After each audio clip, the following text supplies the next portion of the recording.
Metro TV bikin masyarakat berdecak kagum bukan karena prestasi medianya aja, tapi karena berani menyindir kasus korupsi yang sedang terjadi di negeri ini dengan gaya khas komentator bola.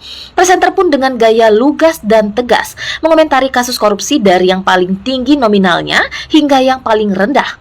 Waduh, nggak bahaya tah? Selamat datang di Liga Korupsi Indonesia, di mana para pejabat dan pengusaha berlaga bukan untuk menyejahterakan rakyat, tapi untuk menggasak uang rakyat.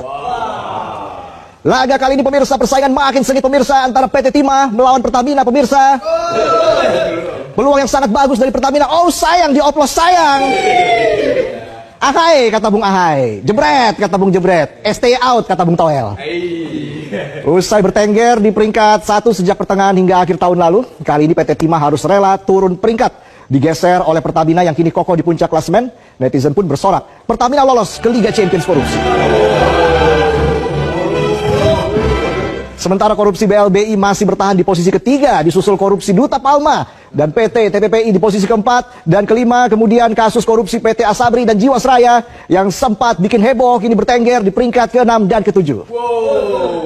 Namun sorotan utama bukan hanya soal siapa yang memimpin klasemen, tapi juga soal hukuman berat yang dijatuhkan kepada para pemain andalan.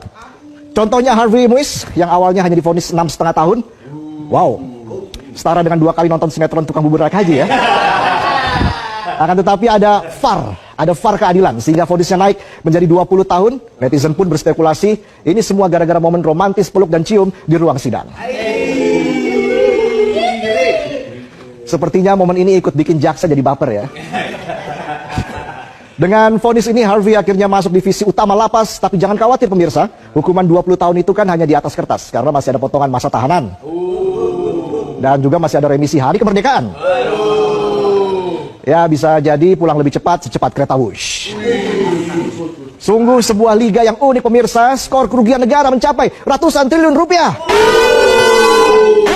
Tapi hukuman penjaranya masih lebih ringan dibanding kasus maling ayam di kampung. Apakah ini strategi fair play ala hukum kita? Atau hanya taktik parkir bus supaya koruptor tetap nyaman? Ya, itulah klasemen terkini Liga Korupsi Indonesia. Kita hanya rakyat yang tidak boleh lupa bayar pajak. Sementara para pemain Liga Korupsi tetap santai kayak di pantai.